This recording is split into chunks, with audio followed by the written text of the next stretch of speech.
Okay, looks like we're at a couple minutes after 6, so let's go ahead and get started. My name is Megan. I'm an adult services librarian with the Aurora Public Library, and I have invited Greg Koenig to come speak tonight about navigating unemployment on behalf of the Society for Financial Awareness. Um, Take it away, Greg. Thank you. Thank you, Megan. It's my pleasure to be here today. As Megan mentioned, my name is Greg Koenig, and I am with SOFA. I'm a lifelong resident of the Chicagoland area, in particular Orland Park, where I've lived for over 35 years.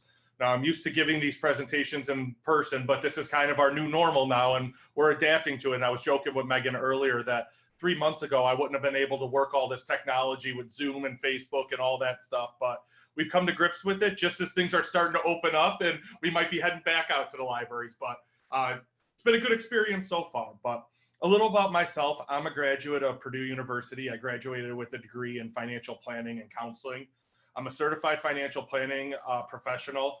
I'm also a certified estate advisor with the National Association of Financial and Estate Planning, master registered financial consultant, and I hold licenses in all lines of securities and insurance. So when it comes to money, I've really done my homework. I'm also the founder and chairman of an organization called Jean's Journey for Hope. Now, we started Jean's Journey for Hope after my mother passed away of colon cancer. And what we do is help local families that have been affected by this terrible disease. We have a fundraiser each year, and over the last 8 years, we've raised over $150,000 that goes right back into the community to help these families that are navigating such difficult times. So our point of the presentation here today is to kind of talk about navigating unemployment. And just a little bit of background on SOFA and the Society for Financial Awareness. SOFA is a nonprofit organization whose mission it is to provide financial literacy amongst the community. And that's how we've been invited here today. So as I mentioned, they are a 501c3. We've been around for a little over 26 years now. We're coming up on our 27th anniversary here shortly. And again, it's just to end, our mission is to end financial literacy. So to get out in the public way and to educate the community on different topics. And Megan came to me about a couple of months ago and said, hey, Greg, with everything that's going on with COVID-19 and economic and the stock market collapse that we experienced in March, would you be willing to give some tips on navigating the unemployment sector? And I said, absolutely. I think it's a really hot topic and it's pertinent. And we hope to give you some good information here tonight. Through SOFA, we're not going to offer to sell any financial products or anything like that. Like I said, we're strictly here to educate the community. And all we want to do is provide some information to you so that you have a safe place to go. Again, a little bit about myself. I am a financial advisor. I do have a financial planning practice where we help people that are at or near retirement. So I've been in the business for about 15 years now. So I've really done my homework when it comes to that. And the syncrasies that I had with SOFA really is what made me latch on to this organization. So kind of the first step to take when we're navigating some of this unemployment is, where do we go to get some good financial advice? Who can we trust out there? And it's really difficult to know who to trust. And I'm sure we all have horror stories, or we have family members or relatives or friends that have had some horror stories with their financial representatives, whether it be their stockbroker, their insurance guy, or something like that. And if depending on how old you are, we've all seen the dinner invitations that come in the mail to say, hey, come sit down, listen to me for an hour. I'm going to give you steak or chicken, and then you're going to listen to my sales pitch or my financial information. It's going to be good information. And if you don't like it, then at least you got a good meal out of it. And that's true. And there's not necessarily anything wrong with there, but usually those types of presentations are product driven. So what you'll see here tonight is there is no discussion of products at all. This is just good educational advice that we're trying to get. So where do you go to find a good financial advisor? Where do you go to find a financial planning representative? And the first place I tell you to go is go to your friends and family. Ask them who they're using. Now, money is kind of a taboo subject. Not a lot of people like to talk about it. But if they have a good experience with somebody, they're more than willing to tell you that they're having a good experience. Now, what's important to take into account here is just because a financial advisor works well with one family doesn't necessarily mean that they're going to work well with your family. There might just be some personality clashes. There might be some difference in investment philosophies. There might be some difference in approach on how they go about their business. So it's important to not just go off of one person, but to interview multiple people to get your advice. Okay, so the first place I say is talk to your friends and family. Again, our communities are starting to open up again. So now is a good time where we might be getting together, socially distancing, to do some graduation parties or something like that. So it might be a good time to kind of ask around if you're in the market to find a good financial advisor. The next place I would tell you to go is professional organizations. Okay, there are tons of financial planning organizations out there that you can go to that are more than willing to offer you a list of financial advisors that are in your area. Okay, I'm going to go into some more detail on the next slide about those different organizations. And what about your Chamber of Commerce? Your Chamber of Commerce is there, and not many people know to go there, but any local financial advisor is typically registered with them. So they can give you a list of all the people in your area. Okay, and again, take the time to put aside to call each one of them, have a conversation with them. If you want to learn more, then go visit them in their office, or during these times, have a Zoom meeting or a Facebook Live meeting like we're doing today. And talk to some of your trusted professionals, your attorneys, your accountants, insurance agents, things like that. And then the last place I tell you, and this is a little tongue in cheek, but it's usually the first place that everybody goes, is Google. Okay, more often than not, people they'll type in financial advisor in Aurora, financial advisor in Orland Park, financial advisor near Downers Grove. Okay, so I say use Google as a resource, but after you have your list of advisors that you want to interview, that you want to talk to, because Google will be a good way to find out if they have any complaints on them, if they've had any bad reviews or anything like that. Believe it or not, financial advisors, some of them do have Yelp pages too where people leave reviews. So you can use Google, but don't use Google as your primary source to finding an advisor. I would more use it as a fact checker, a secondary source to see if there's anything out there that you should be aware of. So I talked about different financial professional organizations. In my opinion, the creme de la creme, the top is the CFP organization, okay? So if you go to cfp.net, right at the top in the upper right-hand corner, it says find a CFP. You click on it, and then you could drill down to however close you want them to be. Okay, if you want somebody that's in your same town, just type in your zip code. You can open up your radius as big as you want as well. Now, we have become more of a virtual world now. Okay, we don't have to necessarily do everything in person. So if for some reason you have your brother lives out in California and he really, really loves his financial advisor, I would not be afraid to interview that person in California.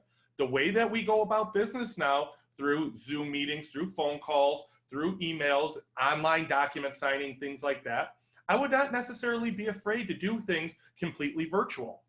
Okay, if you are still somebody that wants to meet in person, and that's me, I like to meet with people in person.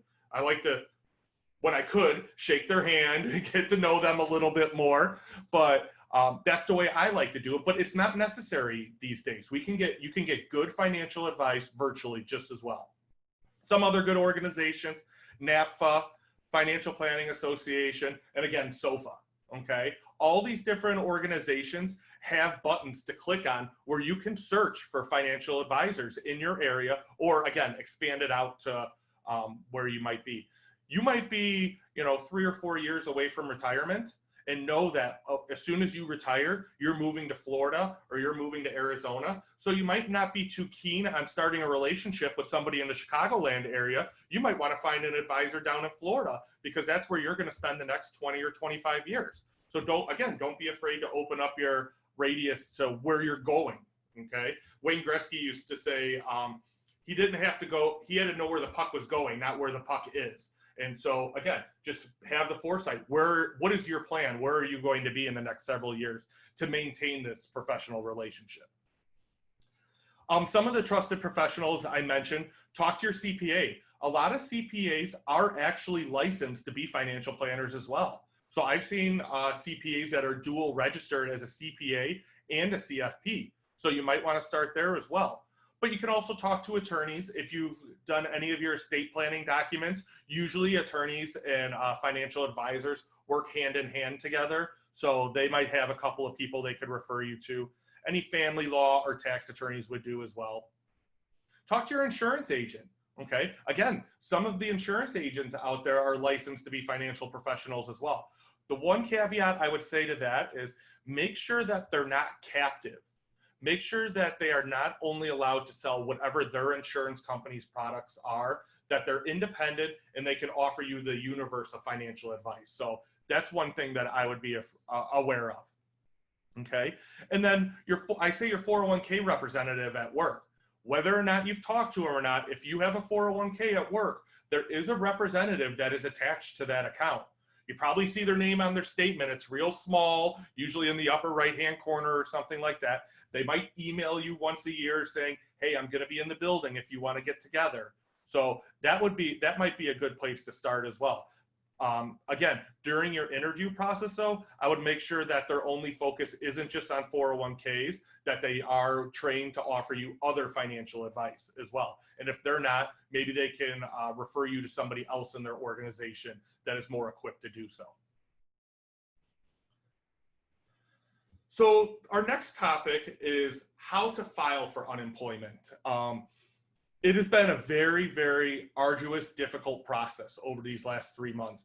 Obviously, our unemployment rate is at some of the highest it's ever been and is putting an overload on the system. People are experiencing delays in filing for unemployment. They're experiencing delays in receiving their benefits as well. So my first tip is be patient, okay? The online portal, it will work. We can't go to unemployment offices right now anyways, even if we wanted to. So our only two choices really are online or telephone. But the unemployment office, again, when permitted, might not be a bad idea. So again, unemployment is a state-specific program. So if you live in Illinois, but let's say you worked in Indiana, then you would actually file for unemployment in Indiana, not in Illinois. So it's based on where you work, where your company is located. Okay. Again, claim must be filed in the state in which you work. And then the 3 ways: online, telephone, and in person. So the online, each state, again, will have their own website to go to. They will have their own phone numbers to go to call as well. So here are the websites for Illinois, okay, and the phone number to get. And if you go to the Illinois website, they will also give you the closest office to you if you wanted to go in person when permitted. So if you want to take a minute to jot those down. Megan, do we have any questions coming in yet?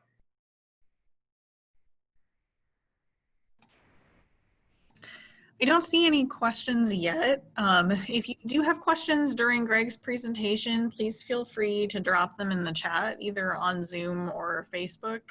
We're keeping an eye on those locations, and we'll make sure we get to your questions. Yeah, sorry, Megan, I forgot to mention that at the beginning. Okay.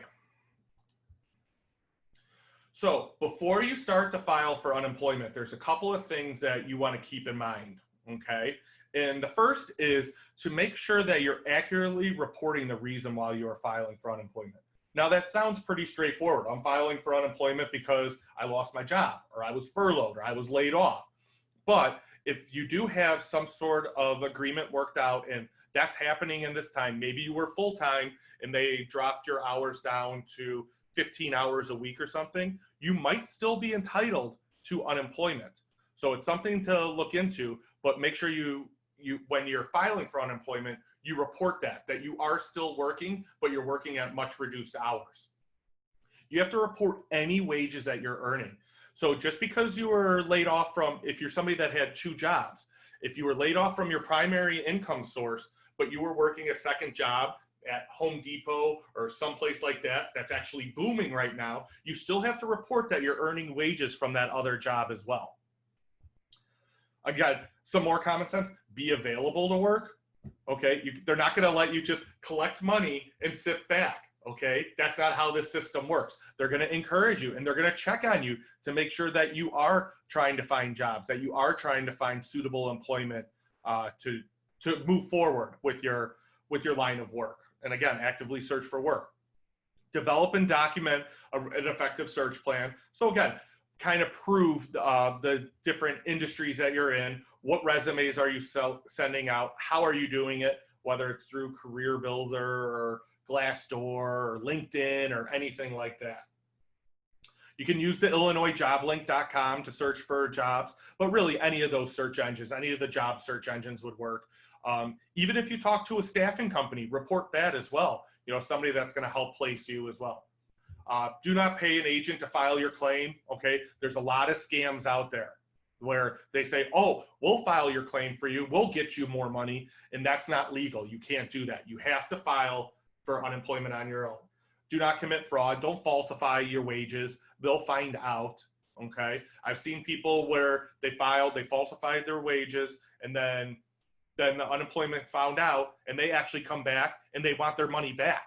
So they're only going to catch on to you. So don't do that. Know your responsibilities, and then don't delay. Okay, as soon as you begin working again, report your return to work. Again, they're not going to let you double dip. Okay, so if you're filing unemployment, but you do get hired to go back to work, then make sure you report that to the agency right away. What is needed to file for unemployment? Okay, and this list looks a little arduous, but it makes sense. Your social security number, social security card or social security number, your driver's license. Again, a lot of this is all going to be done at home, so you're going to have it in front of you if you're filing online or over the phone. It's only going to be required if you go into the office that you bring all of this with you. Okay, make sure that if you're not a U.S. citizen that you report that your alien registration card, the full company names and address where you worked for the last 2 years. Okay, so if you've had a couple of different jobs over the last couple of years, you do have to report both. Okay, any companies that you worked for over the last several years, you will have to report, not just your last employer. Whoops. If you were a federal employee, there's some additional forms that you would need. If you were military, you'll need your separation form. And then for states allowing or requiring direct deposits, you'll need your bank account information. Okay. Some states they'll send you a little debit card now. Illinois has been doing that, where they'll send you a debit card and then they'll just reload your debit card for you each week. So it doesn't even go into your bank account. It just goes onto this debit card that you have. Okay, because of COVID-19 and the CARES Act that was passed, in 2019, we did not have to file our taxes on April 15th. They actually extended us by 3 months to July 15th, okay? So we still have a little under a month to get our taxes filed without any penalties or interest due, okay? So if you were to owe anything for 2019, you will not have any penalties, okay? With that, they have also extended any IRA or Roth IRA contribution deadlines. Typically, when we're contributing to individual retirement accounts, whether it be traditional or Roth, we have up until tax day to contribute, okay, for the previous year. We can always contribute all year long, but we had up until April 15th to contribute for 2019. Now, because the tax deadline has been extended, we have until July 15th. So if you have not filed your taxes yet, and you have not been able, or if you not made a contribution to your traditional or your Roth IRA, I encourage you to do so. You still have time to do so. Refund payments may be delayed. Now, at our firm, we do prepare a lot of taxes for clients, and I have seen a slight delay, but it's nothing out of the ordinary. But it depends on how your return was filed. If your return was filed by e-file, meaning that you signed the one-page form and just emailed it into the IRS, your tax preparer either submitted it for you or you did it on TurboTax, then there hasn't been much of a delay. If you mailed in a hard copy of your tax return to the IRS office, you're drastically delayed, okay? The IRS was out of the office until June 1st. They just went back to work on June 1st, and they had over 10 million pieces of mail waiting for them when they got back. So it's taking them some time to go through this. The tax filing deadline was extended more for the IRS than for us, really, because they knew they had to shut down their offices and they weren't going to be able to process. I wouldn't be surprised if we saw a little bit of a more extension, but I haven't seen anything coming down the pipeline yet. So we're just going to keep our focus on the July 15th deadline. What if you have not filed yet for your taxes? Well, it's that time, so make sure that you have all your tax documents in order. So any W-2s, any 1099s, whether it be for investment distributions, interest income, any K-1s if you're receiving income from a trust or a corporation. Review all of your out-of-pocket medical expenses, okay? Make a list of those. Now, back in 2018, we increased the standard deduction, okay? So less and less people are able to itemize their tax returns. However, if you had a significant medical expenditure for 2019, get that all in order. Make sure that you have all those expenses in order. Make sure you record all your charitable donations, okay? And again, consider funding an IRA or a Roth IRA. You still have time to do so. We still have a little bit under a month. Maybe you didn't have money at the end of the year, but you've run into, a couple $100, $500 that you can put into a Roth IRA. Now's the time to do so. And make sure that when you do so, you're coding it for a 2019 contribution, not a 2020. Do we have any questions on taxes? Looks like the chat box is empty. Okay. Hearing none. Student loans, part of the CARES Act was that student loan payments have been, you could have postponed them through September 30th, okay? What that means is if your student loans, which was still held through the federal government, so through Sallie Mae, okay, you could have postponed those payments. You did not have to make those payments. With that, the interest was not, or penalties were not going to accumulate on that as well, all right? So they gave you a nice 6-month reprieve if you chose to do so. If you refinanced your student loans with a private lender, you would have to check with those private lenders to see if they allowed for the same postponement. It is not their obligation to do so because they are not part of the federal student loan program. They're a private lender, so they get to create their own rules. Here's a comment I would make on student loans though. If you still have the ability to continue to make your payments, so you have not lost your job, you have not had any interruption to income, I would encourage you to continue to do so anyways. Continue to pay your student loans anyways. If you think about it, for those 6 months, any payment towards your student loan is going purely against principal, okay? So if you had a $500 a month student loan payment, chances are out of the $500, let's just make it simple. $250 was going towards principal, $250 was going towards interest. Now, if you have the same $500 student loan payment, all $500 are going directly towards principal. So it's an opportunity to take a really big chunk out of these student loans that might not have been allotted to us previously. So again, if you have the income and you have the ability to do so, please continue making those student loan payments.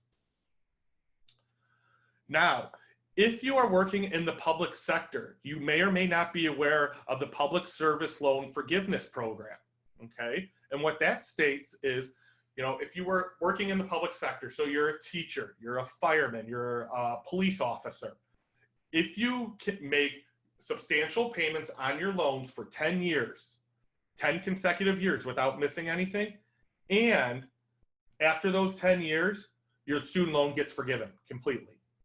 So if you decide to suspend your payments for this 6-month period between March and September, those 6 payments will actually still count towards your student loan forgiveness. So getting back off of my soapbox that I was just on about everybody should still pay if they can, unless you are in this program, you can take 6 months off and it won't impact you in any way. So that's an added benefit that's available. If you were looking to suspend payments, there is no action required, okay? You could just stop making your payments. You don't have to send the check in. Now, most people have theirs on automatic debit or things like that, so you would have to go in there and adjust that. But if you were just writing a check every month, then there was nothing you could have to do. All you have to do is stop sending the check. And again, if financially able, try to continue making those payments as if you normally would. Our last topic here is what to do with retirement plans. If we were to get laid off or we were to get furloughed from our company, chances are we might have a 401k there, a 403b, a simple IRA, a SEP IRA, some sort of retirement plan. And if we were let go, if we separated from service is the key term that they use, separate from service, what should we do with those plans? Do I leave it there? Do I roll it into my own IRA? Do I just cash it out and take the cash? Well, there's several things that we could do. And I want to kind of walk through the pros and cons of each of these so you know what might work best for you. So the first and the simplest is just to leave it how it is. Okay, leave it with the current company. You're familiar with that company. You're familiar with your investments, hopefully. So you have some understanding. You're not worried about getting the money anytime soon. So there won't be any additional taxes or penalties if you were to take the money out. And a little added bonus, if your money remains in a company plan, you do have some slight creditor protection from lawsuits. Okay, so there is a difference on that. Now, hopefully not everybody's going through a lawsuit or any legal trouble at this time, but it was important to add that. Some of the cons of leaving it with your current company are some of the same cons that we have with investing in 401ks as it is. We have limited investment selection, okay? Our 401k might have a robust selection. If our 401k is with Fidelity, we might have a great selection of Fidelity funds, but we know Fidelity can't be all things to all people. Fidelity can't have the best large cap growth mutual fund and the best small cap value and the best international. It's just not possible for any fund company to do that.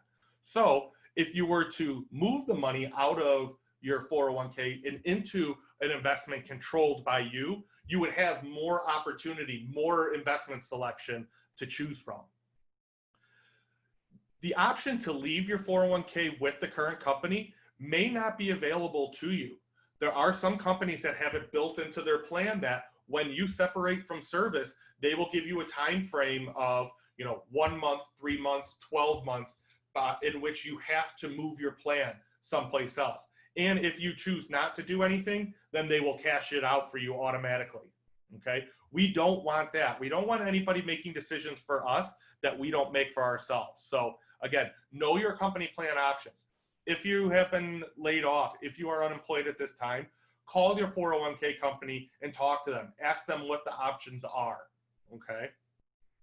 And then your plan may have some withdrawal restrictions if you leave it there. Some company plans don't allow for any withdrawals, even if they're hardship withdrawals, okay? So you might, if you do need to get your hands on the money, your only option might be to cash it in or roll it over. So that's something to keep in mind when leaving it with the current company.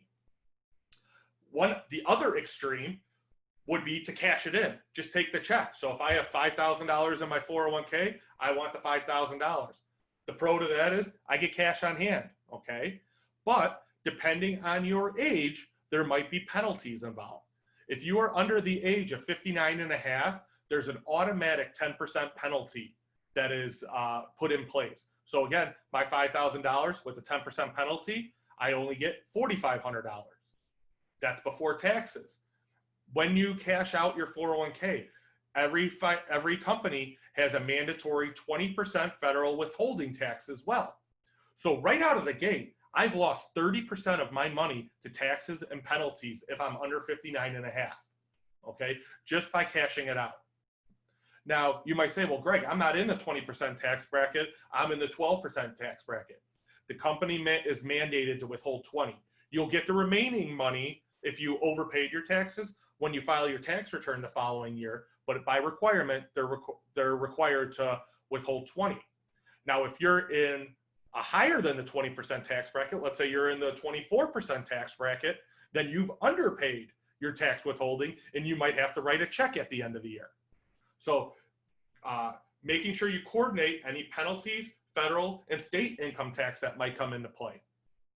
And then obviously opportunity loss. What I mean by that is if we're cashing in our investment accounts, which are really meant for our retirement, then we're losing that opportunity to invest in the market, to have that money grow and work for us, so that when it comes time for us to retire, that money is in a secure place. We have saved up. We have had some market performance over X number of years to help lead us through the retirement.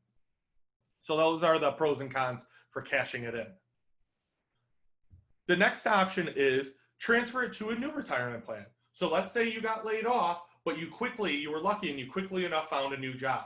It is possible to roll your old 401k into your new 401k. Okay. Some of the benefits of that is account consolidation. So instead of having 2 accounts out there, now I only have 1. Now I have more money invested in one account, kind of gives me a little bit of a snowball effect. You might get some discounts on fees by doing this, and there are some potential for more investment options. Now, it all depends on what the investment options for the new plan is.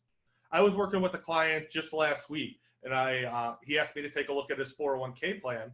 He had a total of 5 investment options in there: conservative, growth, moderate growth, and aggressive. That's it.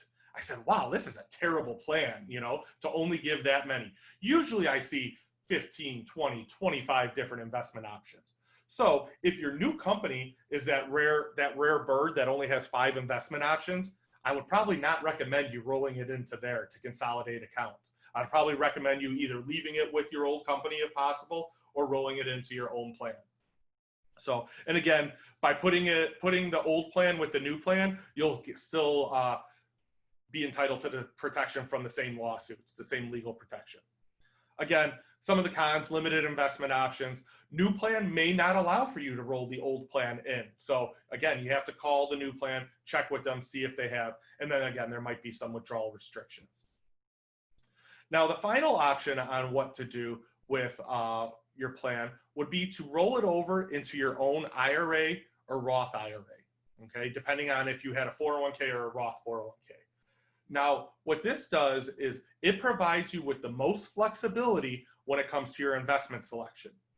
If you were to roll it over into your IRA, then you have the entire universe to choose from on investments, okay? You're not limited to what the plan gives you, okay? So you can find that great small cap fund. You can find that great large cap fund, be it one from Fidelity, one from Franklin Templeton, one from JP Morgan, and you can build yourself a comprehensive portfolio, a nice diversified portfolio that'll help meet your goals. You'll have the ability to seek some impartial third-party advice, okay? Before you roll anything into your own IRA, consult with a financial advisor, okay? So that'll take us back to our first slides. Is if you don't have a financial advisor, if you don't know where to find financial advice, I would start that interview process right away before you decided on what to do with your plan, okay? You have the ability to control some of the fees. When you leave it in a retirement plan, when you leave it in your 401k, the plan sponsor dictates what the fees are. So whatever funds are in there, those are the fees you're going to pay. Now, if you roll it into your own IRA, you get to choose the funds, which means you get to analyze the fees that are available. And again, a financial advisor should be able to help you with this as well. And then the withdrawal restrictions aren't as great when you have your own IRA. There is still penalties. There is still taxes if you take money out of that, out of your IRA. However, it's not an all or nothing type of deal, okay? You can take distributions over a period of time. And in fact, there are portions of the tax code that if you are under 59 and a half, where you can take payments out of your IRA and avoid penalties altogether. You won't avoid tax, but you'll avoid the penalty. But that's a little bit higher level, and it depends on what you need. But if you are separated from a job and you do need to get your hands on some of this money, that might be something to look at, to go a little bit deeper in. Talk to your financial advisor about. Some of the cons are you may need to manage multiple accounts. So you may have your new IRA over here and then your new company plan. So we're dealing with 2 accounts instead of just one. You don't get the same creditor protection as you do as if it was with a retirement plan. And then if you are over the age of 72, you will be forced to take a required minimum distribution. So the government dictates that once you turn 72 years old, and that age was actually pushed forward this year because of the Secure Act. It used to be 70 and a half. Now it's 72. If when you turn age 72, you are required to take money out of your IRA. And the amount that you're required to take out is based on your life expectancy. Now, if you leave that money in your company plan and you're still working and still contributing to that plan, then you are not required to take a distribution. So if you are close to that age 72 mark, or if you are older than age 72, coordinating required minimum distributions is something that you need to take into account as well. So are there any questions on 401k rollovers or leaving it where it is or anything like that? I don't see anything on Zoom. I don't see anyone on Facebook right now. Although if you do have questions you're watching on Facebook, you can definitely comment those under the live video and we will see them. Great. Well, I just kind of want to bring it all together now, saying that, you know, we touched on a lot of things. And I think the first is making sure you're getting proper advice. I think that's the key point that we need to take here, because having somebody that's in your corner, having an impartial third party help kind of guide you and steer you in the direction that you want to go will help you dramatically. They will help make a lot of these decisions and a lot easier for you. Okay. Be sure, again, make sure they're impartial. Make sure they're acting as a fiduciary. Fiduciary is a hot term. It's been out there for a while, and it's very simple. All it means is find somebody that's going to act in your best interest, not their own. Okay. Every financial advisor deserves to be compensated. They can't do this stuff for free, but make sure that the financial products that they're talking to you about are in your best interest. And don't be afraid to ask questions. Don't be afraid to ask, how do you get paid? How much money are you making from this? Why did you choose this investment as opposed to this? Ask questions. Okay, you'll become more educated. And if you find out that the advisor that you're working with or the professional that you're working with stutters or just can't come up with a good reason, then you know that person's not for you. You check them off your list and you go down the list again. Okay, start doing your research. So what I'll do is anybody that wants to have a quick 15-minute call, 15-minute Zoom session to ask some questions. If they're going through unemployment right now and need some guidance, if they have some old 401ks that they just don't know what to do with, go ahead, give me a call, sign up for the 15-minute strategy session. Not a sales pitch at all, okay? It's just an opportunity for you to ask your questions. Hopefully I can guide you towards somebody that might be able to give you some good financial advice. I could give you some more information on those groups and organizations as well. But all of this starts with good financial advice, seeking the right person for you, seeking out somebody that's going to be in your corner, that's going to go up to bat for you. So I want to thank everybody for coming here tonight. For those that are going to watch this recorded, I hope you enjoyed it as well. It's been my pleasure to be here. Hopefully we get to see you in the library soon. I look forward to getting back out there. Like I said, I like to be face-to-face, belly-to-belly with people so I can shake hands. But even if we have to be up there wearing our masks, my voice projects far enough where you guys will be able to hear me just fine. So thank you again, everybody, for attending this evening, and I hope to see you soon. Yeah, and thank you so much, Greg, for bringing this information to us. I think there's a lot of good information in this presentation. It's my pleasure, Megan. Thank you for having me.